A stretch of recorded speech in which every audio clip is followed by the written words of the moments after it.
Pop, pop, pop, pop, pop, pop, yes! Eh bien, écoutez, bonjour à tous et à toutes, très heureux de vous retrouver pour ce live édition numéro 42. Merci d'être toujours nombreux à être présents sur les lives. C'est très sympa que vous mettiez des petits messages. D'ailleurs, je vais mettre mes lunettes parce que je ne vois pas grand-chose. C'est la vieillesse. Voilà, ok, je regarde. Delphine, Nathalie, Stéphane, nos amis de Belgique, Karine. Ouais, super, vous êtes tous en train d'arriver, c'est très très sympa. Merci de me suivre depuis maintenant, c'est 42 éditions de live, vous êtes de plus en plus nombreux à en parler, à être présents et je suis très très heureux parce que maintenant sur YouTube il commence à y avoir énormément de replays, donc ça veut dire que vous êtes nombreux à regarder ces lives, à en parler et à vous intéresser au contenu que je vous propose. D'ailleurs cette semaine je vais vous proposer un reportage inédit sur le village de Miches en République Dominicaine. Je vais vous parler du Club Med 2, voilà, et je vous expliquerai aussi comment des fois j'arrive à avoir des images totalement inédites. À chaque fois ce sont des images que vous trouverez nulle part ailleurs sur internet, sur YouTube, sur tous les réseaux sociaux. Je vais vous parler du village d'Arc Extrême et je vais vous parler de l'Alpe d'Huez, ouais, pas Arc Freestyle parce que ça c'est quand j'étais jeune, quand je l'avais fait, ça s'appelait Arc Freestyle. N'hésitez pas à me mettre dans les commentaires s'il y en a qui l'ont fait à cette époque. C'était Arc Freestyle et à l'époque je ne sais plus quel était le chef de village, mais c'est vrai, c'était un peu ouf. On arrivait à faire des soirées mousse dans la discothèque à la montagne. Donc, je vous imagine pas le lendemain matin quand ils nettoyaient la discothèque, il y avait un peu d'eau sur les moquettes. Tiens, qu'est-ce qui s'est passé je vais y arriver. Qu'est-ce qui s'est passé depuis ces 2 semaines? Alors, il y a l'OMT, l'Organisation mondiale du tourisme, qui a publié son baromètre pour l'année 2021. Alors, le baromètre, bon, il est pas super, il est un peu mieux qu'en 2020. Il y a quand même une progression de 4%. Voilà, c'est ce que note l'OMT. Ils disent que l'année 2021 aura été légèrement meilleure que celle de 2020. Voilà, avec une progression au niveau des touristes internationaux. Ça chiffre pour 415 millions contre 400 millions l'année précédente, donc un léger mieux. Par contre, ce qui est quand même très inquiétant, et bon, c'est aussi quelque chose qui fait énormément vivre le club, les villages montagnes, notamment avec les tourismes du brésilien, israélien, tout ça qui ont l'occasion de venir. Là, on constate avec l'OMT qu'il y a moins 72% de tourisme internationaux. Voilà, donc c'est-à-dire que les arrivées de touristes internationaux sont inférieures à 72% en 2021 par rapport à tout ce qu'on constatait avant la pandémie. C'est pour ça que même j'ai regardé des reportages qui sont passés récemment à la télé. C'est vrai que les partenaires du ski, tout ça, trouvent que c'est très très long à repartir et que même là, le niveau n'est pas attendu. 58%, dernier chiffre intéressant, c'est les professionnels du tourisme qui disent à s'attendre à un rebond en 2022 contre 42% pour 2023. Mais les spécialistes finalement ont une majorité à dire et à estimer pour 64% d'entre eux que le rebond viendra vraiment en 2024. Voilà, donc c'est cool, on arrive quand même, nous, Français, Européens, un peu à voyager, mais au niveau du tourisme international, c'est un peu compliqué. Voilà les chiffres que je tenais à vous faire partager aujourd'hui au niveau de ce qui se passe dans le tourisme. Eh bien écoutez, on va voir si ça fonctionne. Normalement, si j'appuie ici, je vais lancer le générique. Je vous souhaite un très bon live à tous et à toutes. Tiens, je vais aussi remercier tous les gens qui font des Tipeee, qui soutiennent les lives. Vous voyez, si vous reprenez le live numéro 1 et vous prenez le live numéro 42, vous allez voir que grâce à vous, il y a énormément de choses qui ont changé, l'habillage, les musiques, les sons, les trucs comme ça. Et je remercie du fond du cœur les gens qui font des Tipeee. Je les remercierai personnellement et nominativement lors des news tout à l'heure. Voilà, bah écoutez, c'est parti, on va voir si ça marche. Si ça marche pas, c'est une très mauvaise idée que j'ai eue ce soir de faire ce direct et de le commencer ici. Si ça marche, bah, je trouve que ça dynamise un petit peu les directs. Et bien écoutez, c'est parti, on va voir si ça fonctionne. Générique.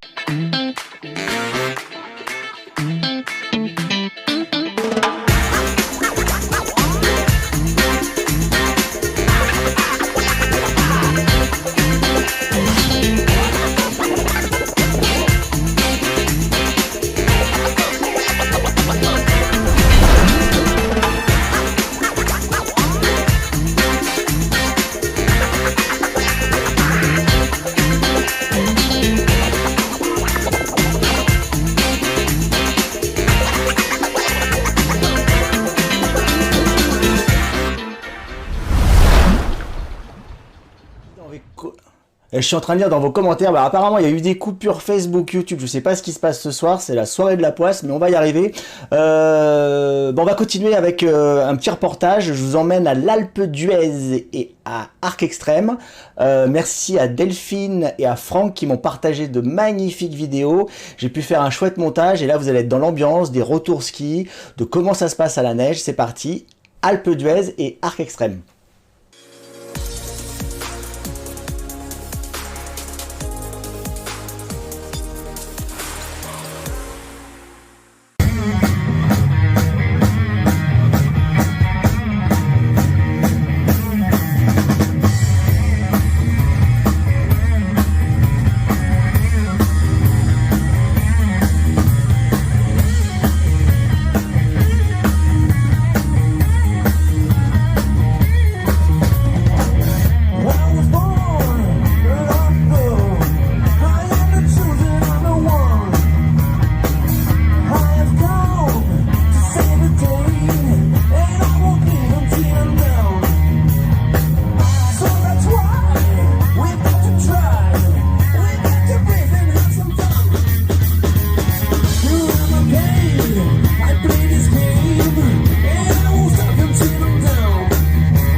Donc je remercie Delphine et Franck qui m'ont envoyé ces vidéos de l'Alpe d'Huez et de... Je vais y arriver... Et Arc Extrême, voilà. C'est un peu perturbant quand il y a autant de bazar comme ça, et je sais pourquoi j'ai eu un souci avec Facebook aussi, voilà. C'est partie des droits d'auteur, voilà, c'est pour que je dis que toutes les musiques que je mets dans les reportages, je paye les droits d'auteur, et en fait j'ai dû me faire torpiller avec la première musique qui est d'Elton John au début, et Facebook a dû me bloquer, a dû rebooter, enfin voilà, ça va marcher. Oui, pas vu Mitchess, c'était pendant la coupure.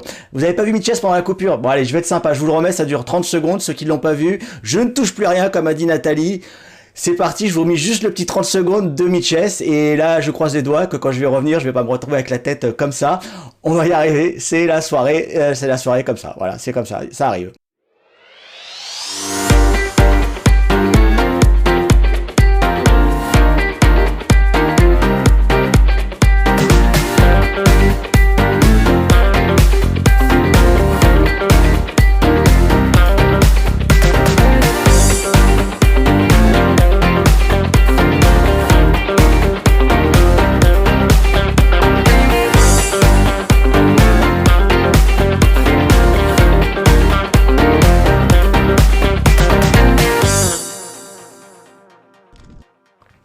Ouah, ça revient, c'est normal, tout va bien, j'ai la tête normale. Et bah comme ça va bien et comme ça a l'air de marcher, voilà, je vous disais cette vidéo, je vous remercie Alexandra qui m'a donné plein de bouts de vidéos, de coupures, de trucs comme ça, qui m'a permis de faire ce petit montage. Il y en a qui disent Best Youssef, ouais Youssef c'est un truc de malade, hein. Mitchess, on dirait presque Kemer, enfin c'est un truc de dingue. Hein. Et bah du coup, bah, je vais vous montrer un reportage complet sur Mitchess.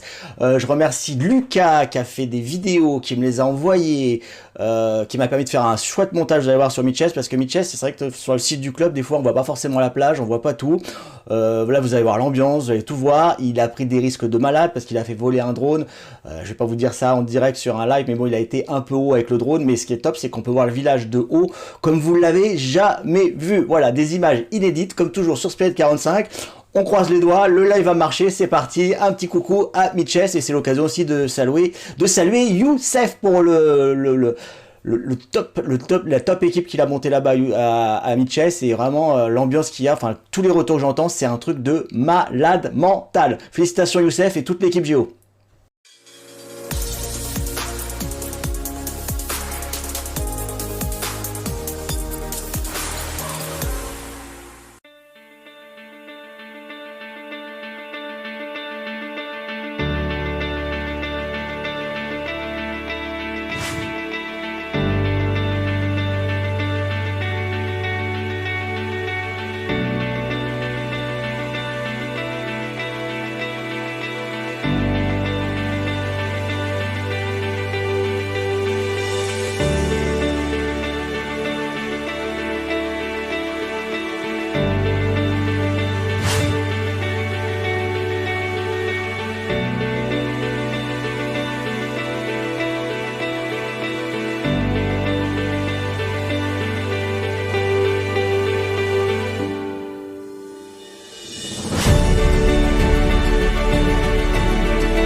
Ah, c'est top, je vois discuter entre vous dans les commentaires, c'est quoi la meilleure période pour aller là-bas et tout. Non, Mitchell, c'est un truc de ouf comme village. C'est vrai que je vois tous les commentaires. Il y en a qui disent qu'ils sont retournés, qu'ils veulent y retourner 3 fois dans la saison, tellement ils adorent le village de Mitchell avec l'équipe qui est en place actuellement.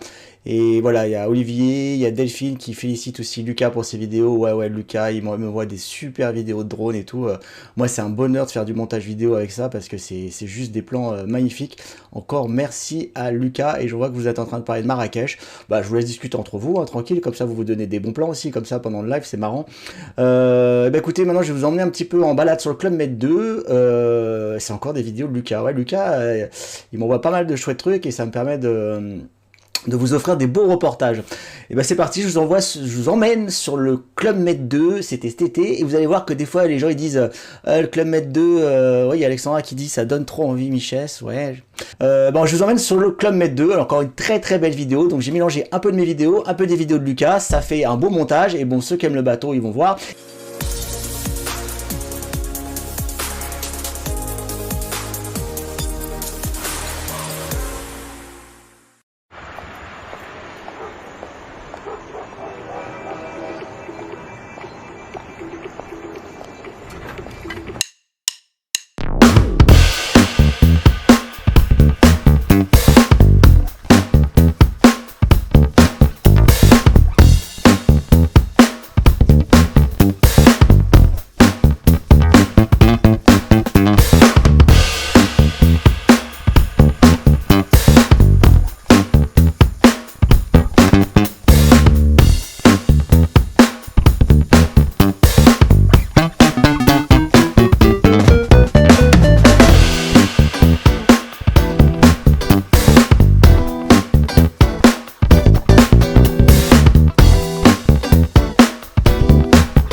Alors c'est un truc de malade, c'est live, quand ça marche, là ça marche. Je vois qu'il y a Romy Garden qui a mis un message, qui est actuellement en ce moment à Michès en train en train de manger et qui regarde le live. C'est un truc de dingue, hein, l'internet et tout, ça, bah écoutez, profitez bien, ça a l'air d'être top, vous avez bien profité, la bise à toute l'équipe.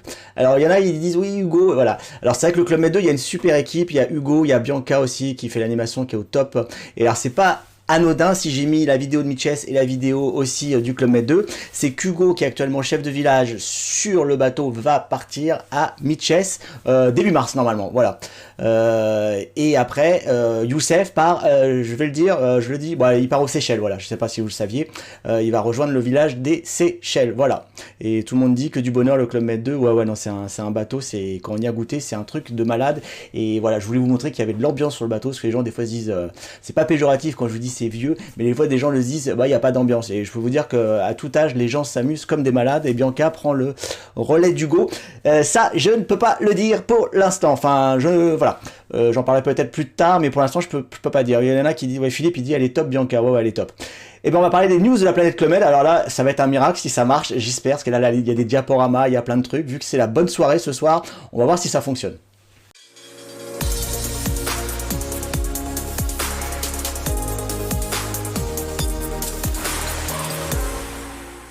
Alors il y en a qui se posent plein de questions sur les chefs de village. Je vous rappelle qu'il y a un forum de discussion aussi Spirit 45 et il y a toutes les affectations des chefs de village. On a même ceux de l'été déjà. Voilà, tiens, j'ai découvert en me baladant sur un Instagram une personne qui fait des dessins des villages du Club Med. Alors je vais vous donner son Instagram après et j'ai trouvé ça chouette. Voilà, il a fait le dessin des boucaniers. Je trouve ça juste magnifique. Voilà, des dessins comme ça au fusain. Alors j'y connais pas grand chose. Je pense que c'est du fusain, des trucs comme ça. Et je me suis dit autant montrer ce qu'il fait. Voilà, il a fait le bateau, le Club Med 2. Et je vous donne voilà son Instagram si ça vous intéresse d'aller voir. C'est JC Soulier 34. Je le remercie de m'avoir laissé le droit de diffuser ses dessins. Il en a fait plein, voilà, et ça c'est très je trouve ça chouette de voir des villages comme ça en dessin. Club Med Cap Skirring. Alors Club Med Cap Skirring, il y a plein d'infos à vous donner sur le village de Cap Skirring. Alors, qu'est-ce qui se passe? Ils sont en train de construire, on a l'impression qu'ils sont en train de construire Orly là-bas à Cap Skirring en ce moment, parce que c'est pour ça que j'ai mis la photo d'Orly. Puisque, voilà, il y a des gens qui m'ont donné qui ont eu des informations. Voilà, fermeture de Cap Skirring. Alors fermeture, attention, il n'est pas vendu parce qu'après il y a des gens qui vont dire oui, t'as dit dans le live que Cap Skirring était vendu. Non, ils ferment le 15 avril parce qu'apparemment, une nouvelle fois, ils vont agrandir l'aéroport. Donc voilà, je sais qu'il y a des gens qui devaient partir en avril, tout ça, et qui ont reçu des annulations. Donc voilà, donc fermeture de Cap Skirring qui rouvrirait normalement, je pense, en octobre. Voilà, il y a une bonne nouvelle quand même au niveau de Cap Skirring. Alors j'ai eu l'information sur Transavia, ça a été diffusé il y a pas cette semaine. Transavia annonce l'ouverture de la vente de sa ligne entre Dakar et Sénégal et Nantes. Les vols seront opérés entre le 25 mai et le 26 octobre. Bon, je pense qu'entre mai ça m'étonnerait. Mais donc en fait, il va y avoir une liaison maintenant directe entre Nantes et Dakar. Donc ça peut être bien pour les amis de province, des fois qui ont des difficultés, qui sont obligés de remonter sur Paris, de prendre des hôtels, de prendre des trains, des choses comme ça. Donc maintenant il va y avoir un vol direct en plus du Marseille-Dakar qui a été ajouté aussi et voilà. Voilà pour les news au niveau de Cap Skirring. Ah, Troya, je vous en parlais, je remercie Philippe qui m'a envoyé il y a un quart d'heure ce scoop. Ça fait plusieurs fois que je vous parle de Troya. Il y a 3 ans, j'ai été tourner un reportage là-bas et là, on a trouvé sur internet un truc de dingue. Je remercie Philippe qui a trouvé un plan. Alors, je comprends pas totalement ce que ça dit, mais en gros, j'ai été lire dans les articles. Ils expliquent que le projet de construction est en train d'être validé et il y a le plan. Et il y a le plan où j'étais allé il y a 2-3 ans, vous pouvez regarder sur YouTube, j'avais tourné juste l'endroit où on pensait que le club serait et ce que les gens disaient, et puis après ça a été un peu retardé. Et là, regardez sur le plan ce qu'on voit en 1, donc la petite case rouge, Club Med, alors 5 et 10, ça doit être un hôtel, alors je sais pas, 5 étoiles peut-être, au centre Trédon, ils ont voulu mettre de 600 chambres et des infrastructures, voilà. Donc là, si c'est sur le plan, ça semble très bon pour Troya au Portugal. Ça voudrait dire qu'il y aurait potentiellement un nouveau Club Med en zone européenne, ce qui est plutôt une très bonne nouvelle. On est tous en manque de Club Med en zone européenne et donc ça en ferait un nouveau en plus de Marbella. Club Med Grégoli Mano, il y a des infos que je vous avais déjà données peut-être en septembre, mais je vous les redonne parce que là ça commence à être très clair. Voilà, il va être en rénovation. Donc qu'est-ce qu'il va y avoir à Grégoli Mano? Ils vont rénovation des installations existantes et agrandissement avec la création de bungalows de luxe, avec 30 nouveaux bungalows avec une capacité de 74 à 80 chambres environ, de 148 à 160 lits. Il va y avoir la création d'un spa, l'extension du restaurant, 2 nouvelles piscines, la rénovation complète de toutes les chambres d'hôtel existantes, rénovation des parties communes existantes de l'hôtel, une mise à niveau énergétique de l'hôtel, agrandissement des chambres du personnel par la mise en place d'installations de construction pour le logement. Voilà. Au total, on va passer de 5200 à 5500 m² supplémentaires seront ajoutés aux 25 000 m² de zone bâtie. Début des travaux prévus initialement en octobre 2022, normalement, pour une ouverture prévue en mai 2023. Donc ça veut dire, d'après ce que je comprends, que le village ne sera pas fermé sur cet été. Voilà, les travaux se feront au milieu quand il est fermé. Voilà, c'était une info que je sais qu'il y a plein de fans de Grégoli Mano qui aiment bien mettre 9 heures pour aller en Grèce et voilà. Moi ça me regarde. Ça me plaît pas trop de mettre autant de temps pour aller en Grèce, mais je sais qu'il y a plein de fans qui aiment aller à Grégoli Mano. Des travaux qui sont en stand-by, par contre j'ai eu des infos, donc Cap Skirring pour l'instant il n'y a rien de fait, vous saviez, je vous avais montré il y a plus d'1 an et demi, il y a les constructions d'une piscine, enfin plein de choses pour l'instant, une piscine zen, tout ça, pour l'instant c'est en stand-by, et Vittel l'Hermitage, j'ai des gens qui sont passés devant, pour l'instant rien n'est commencé au niveau de Vittel l'Hermitage, au niveau des projets futurs dont je vous avais parlé dans des lives d'extension de Vittel l'Hermitage avec une véranda, tout ça, pour l'instant rien n'a été fait. Voilà, je remets un petit coup, là je suis super content, le single 45 ça part super bien, il y a même des gens, j'ai vu passer, qui vont partager leur chambre, donc ça c'est génial. Donc il y a 48 voyages de prévus, et là je vois que ça commence vraiment à partir, vous commencez à échanger, les gens ils commencent à se projeter sur l'été, et des gens qui retrouvent des amis, des futurs copains, des futures copines, et c'est très très sympa, et je vous remercie à tous. N'hésitez pas à y aller, je vous remets le lien, parce que des fois vous me le demandez, donc c'est spirit45.forum. Voilà, vous pouvez aller voir dedans si vous partez en vacances, même si vous êtes en couple, vous avez envie de dire tiens, bah, pourquoi pas rencontrer des amis avant d'aller au village, c'est plus sympa, et voilà. Ça continue, je reparle toujours parce que des fois on oublie d'un live à l'autre, et voilà toutes les news que j'avais aujourd'hui, et toujours le forum de discussion avec plein d'informations à vous donner. Ouais, vous êtes en train de me dire que le live ne passe pas vraiment bien. Oui, je pense que ce soir j'ai vraiment la poisse parce que c'est pas au niveau de ma connexion. Il y en a qui disent que l'Hermitage n'est pas réservable pour cet été. Oui, pour l'instant. Pour l'instant, je pense qu'il va pas tarder à ouvrir, à moins que les travaux soient décalés. Voilà, je vous tiendrai au courant. De toute façon, n'hésitez pas à suivre les lives. Bon, là, je vais avoir un petit peu de boulot pour faire les replays, parce que pour faire un truc un peu propre, le live ce soir a été un peu chaotique. J'espère que vous avez quand même passé un bon moment. Je m'en excuse. De toute façon, on mettra le petit replay. Voilà pour les news de la planète Clomètre que j'avais à vous partager avec vous. Je vous souhaite une très bonne semaine. Je vous donne rendez-vous le 13 février prochain pour le prochain live. J'ai quelques vidéos de Marbella, ça va vous intéresser. Il y a quelqu'un qui a été faire des vidéos, des travaux. Donc je pourrais vous donner encore plus de contenu sur Marbella. Je vous fais 45 bisous. Je vous souhaite une très belle semaine. Au 13 février. Et puis, bah ouais, c'est la magie du direct. Voilà, comme quoi, voilà, je suis bien en direct. Hein. Bisous à vous, merci pour tous vos commentaires, je le dis toujours, ça fait plaisir de les voir passer, j'ai pas l'impression d'être seul. On était quand même 210, 215, ça remonte, c'est bien, et voilà, je vous remercie toujours de les regarder aussi sur YouTube en replay. Merci à tous et à toutes, et bah, bonne semaine à vous, portez-vous bien, 45 bisous, et surtout, restez club, surtout ce soir, parce qu'avec le live qui cafouille comme ça, faut être club, faut être bien.